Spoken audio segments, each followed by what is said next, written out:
বিশাল হাওয়ার আপনাদের সামনে। হাওয়ার পরে মানুষের মন বড় হয় দেখতে দেখতে। প্রকৃতির সাথে আপনারা বেড়ে ওঠেন।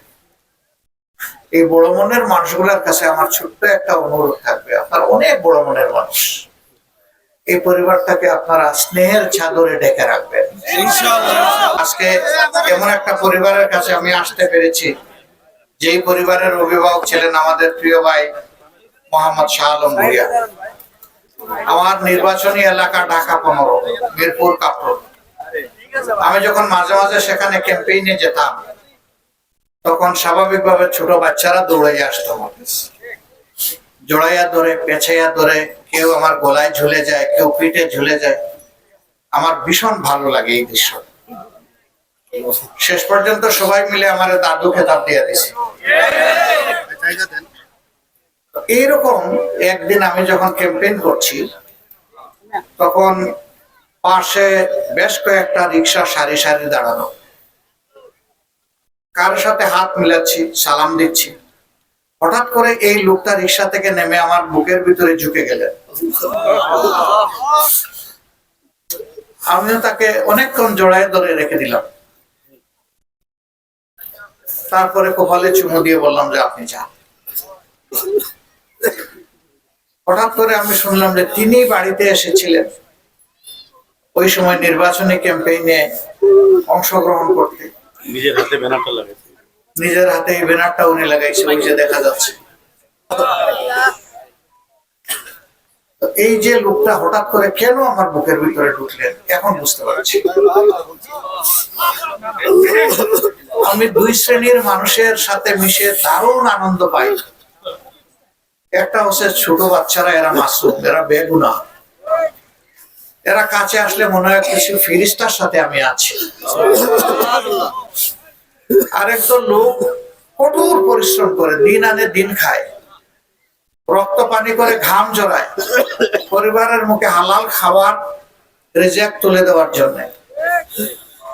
অনেক সময় সফা কাপড়ওয়ালা লোকেরা একটু তাদেরকে এড়িয়ে চলে, তাদের গায়ের গন্ধ লেগে যায় কিনা, তাদের গায়ে তো ঘাম লেগে থাকে। আমার কাছে এটা ঘাম না, শতভাগ হালাল রুজি, যে মানুষের গায়ের ঘামকে আমার কাছে আতর আতর। আমি দেখেছি আমার মতো কিছু লোক বিশেষ বিশেষ সিজনে এই গরিব মানুষগুলোর সাথে হাত মেলান, একটু যখন তাদের থেকে আড়াল হয়ে যান তখন রুমাল বের করে অথবা টিস্যু পেপার দিয়ে হাত মুছে, আর আমি ওই ঘাম গুলা এনে আমার মুখে মুছি। আমি এদের প্রতি অন্তর কলিজার ভিতর থেকে শ্রদ্ধা করি। এই লোকগুলা একজন সম্পদশালী মুমিনের চাইতে 500 বছর আগে আল্লাহর জান্নাতে ঢুকেছে। যাদের রুজি হালাল, আর যারা শুধু নামাজ রোজাটা করে, তাদের উপর যাকাত নাই, তাদের উপরে হজ ফরজ নাই, তাদের জান্নাতে যাওয়া খুব সহজ। সুতরাং এই মানুষগুলার চেহারায় আমি জান্নাতি মানুষের চেহারা দেখি।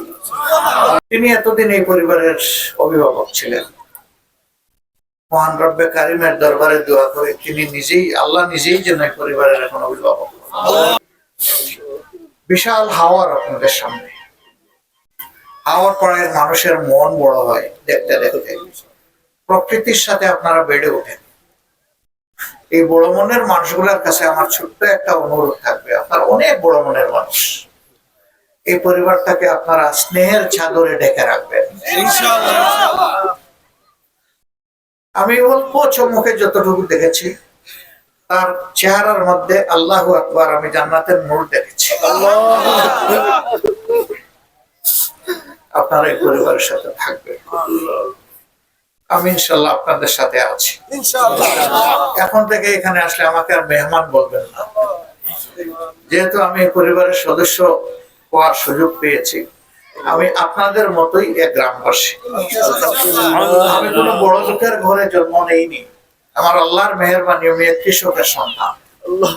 সুতরাং সাধারণ মানুষকে আমি অন্তরে শ্রদ্ধার সাথে ধারণ করি। যদি কৃষক শ্রমিকদেরকে আমি শ্রদ্ধার সাথে ধারণ না করি, আমার বাবাকে আমার অপমান করা হবে। যেহেতু আমার বাবাকে আমি সম্মান করি, কাজেই আপামর এই মানুষ সাধারণ, অতি সাধারণ মানুষ, তাদেরকে সম্মান করা আমার ইমানের অংশ, আমার নৈতিক দায়িত্ব।